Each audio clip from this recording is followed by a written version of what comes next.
पूर्व सीएम मनोहर लाल ने बड़ा दावा किया है, कहा है कि 2019 से ज्यादा बड़ी लहर इस वक्त देश में है, प्रदेश में है। 18 मई को पीएम मोदी, 17 मई को अमित शाह हरियाणा में रैली करेंगे। हरियाणा में कांग्रेस कहीं पर भी नहीं है, बल्कि हम हरियाणा में चुनाव प्रचार में भी कांग्रेस से कहीं ज्यादा आगे हैं। जेजेपी विधायकों से मुलाकात के सवाल पर पूर्व सीएम मनोहर लाल ने कहा कि राजनीति और चुनाव में मुलाकात का दौर चलता रहता है। कांग्रेस को समर्थन देने वाले निर्दलीय विधायकों पर कहा कि जो 3 विधायक गए, उनमें से एक विधायक ने कहा कि गलती हो गई। हमारी अभी तक 86 रैलियां हो चुकी हैं, बल्कि 87 हो चुकी हैं। 3 जो रैलियां हैं, आज 3 कंप्लीट होने के बाद शाम तक सब 90 विधानसभाओं का हमारा जो विधानसभा स्तर की रैलियां हो जाएंगी। अब इसके बाद जो राष्ट्रीय नेता हैं उनके कार्यक्रम शुरू होंगे। अमित शाह जी के पहले 17 तारीख को कार्यक्रम है, फिर माननीय प्रधानमंत्री जी की दो रैली 18 तारीख को हैं।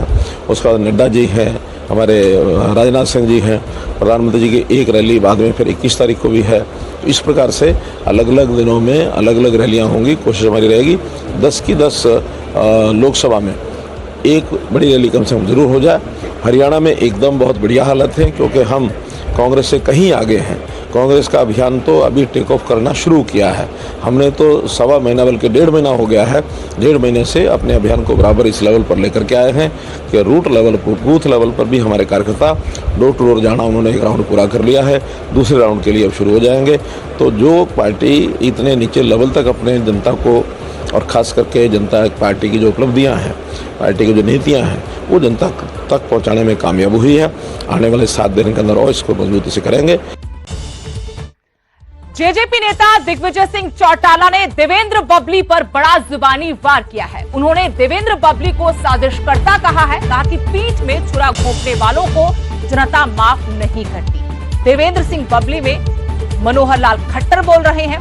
देवेंद्र सिंह बबली को लुटेरे की संज्ञा दी है। दिग्विजय सिंह चौटाला ने कहा, हमने इनेलो को छोड़ा, लेकिन इनेलो पर कब्जा करने की कोशिश नहीं की। सरगर्मियां तेज है कि देवेंद्र सिंह बबली अपने कार्यकर्ताओं से रायशुमारी कर रहे हैं, अन्य विधायकों के भी संपर्क में हैं और वो जेजेपी पार्टी पर दावा ठोक सकते हैं। इसी पर जेजेपी नेता दिग्विजय सिंह चौटाला ने उन्हें साजिशकर्ता कहा है। चाहिए है उनके सभी प्रयास विफल हो रहे हैं। वो हरियाणा का एकनाथ शिंदे बनना चाहते थे, मगर जो हश्र उनका हुआ, प्रयास जो उन्होंने किया, सभी विधायकों ने उनको साफ मना किया। वो चाह रहे थे बैक स्टैबिंग करना, पीठ में छुरा घोंपना, और बाकी इन चीज़ों से हमें कोई फर्क नहीं पड़ता। हमारा तो इतिहास रहा है। मेरे परदादा चौधरी देवीलाल जी को भजनलाल ने धोखा दिया, सरकार उनकी बननी थी। बैक स्टैबिंग कर करके गवर्नर हाउस में जो तमाशा हरियाणा में हुआ, कोई भूल नहीं सकता। उन्होंने देश का प्रधानमंत्री विश्वनाथ प्रताप सिंह को बनाया। विश्वनाथ प्रताप सिंह ने बैक स्टैबिंग कर करके उन्हें पद से हटा लिया, फिर भी कोई परवाह नहीं। पार्टियां छिन गई, निशान चले गए, फिर आगे बढ़े, फिर संघर्ष किया। उसके बाद समता पार्टी में कुछ ऐसा हुआ, फिर भी हमने चिंता नहीं की। हरियाणा लोकदल राष्ट्रीय बनी, उसके बाद इनेलो बनी, आज जजपा बनी। बहुत मजबूत है हमारी पार्टी। और ऐसे जो क्या कहें उन्हें, साजिशकर्ता कहें, क्या कहें, इन चीज़ों से हमें कोई फर्क नहीं पड़ता। हम मजबूत हैं, सशक्त हैं, अपनी लड़ाई लड़ रहे हैं। पंजाबी में एक गायक था सुरजीत बिंद्रखिया, हम बचपन में उसके गाने सुनते थे। उसका गाना बड़ा अच्छा था कि तू नहीं बोल दी तेरे विच तेरा यार बोलता। तो बबली नहीं बोल रहा, ये बबली के अंदर खट्टर जी बोल रहे हैं। तो थोड़े दिन बोलेंगे, 4 तारीख के बाद चुप हो जाएंगे। मुख्यमंत्री नायब सिंह सैनी ने हिसार में ताबड़तोड़ चुनाव प्रचार किया और रणजीत सिंह चौटाला के लिए लोगों से वोट की अपील की। मुख्यमंत्री नायब सिंह सैनी ने कहा कि देश और प्रदेश की जनता का कांग्रेस से मोह भंग हो चुका है। जनता ने अच्छी तरह से ये जान लिया है कि कांग्रेस का कोई भविष्य नहीं है। ऐसे में जनता ने अब भाजपा को ही एकमात्र विकल्प मान लिया है। वहीं विधानसभा चुनाव में ना तो दुष्यंत चौटाला दिखेंगे और न ही कांग्रेस। आने वाले हरियाणा में तीसरी बार बीजेपी की ही सरकार बनी।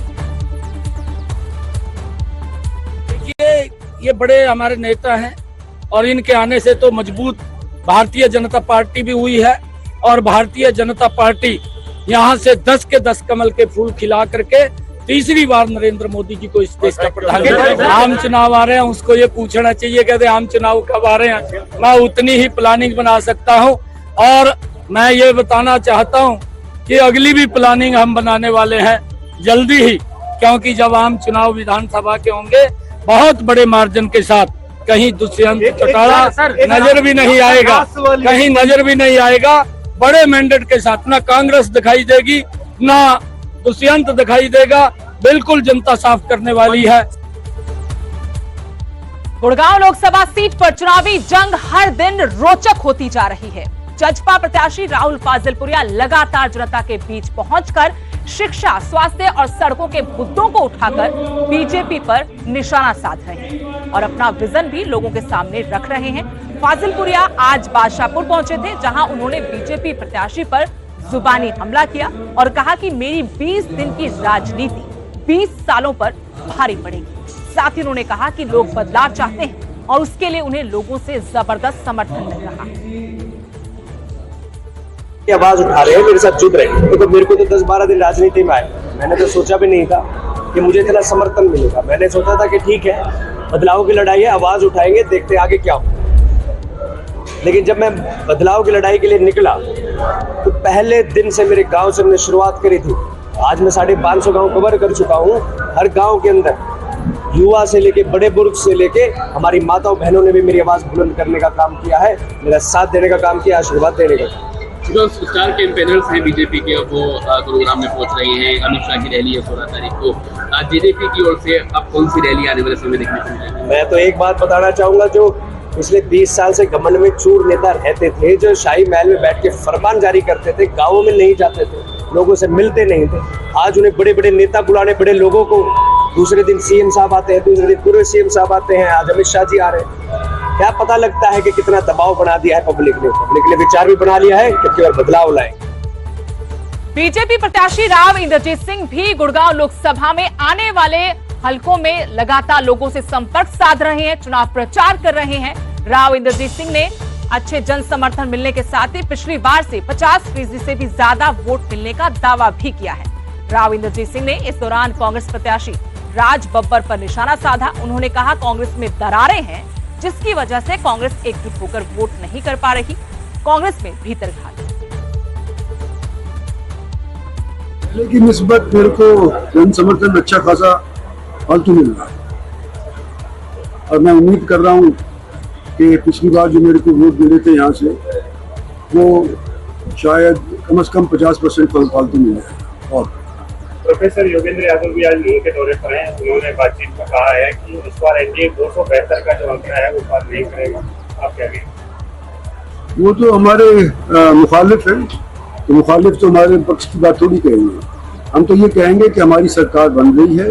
303 का आंकड़ा आज के दिन हमारे पास है। 303 से अव्वल आंकड़ा आने वाले समय के अंदर हमारे पास होगा, ये हमारी उम्मीद है।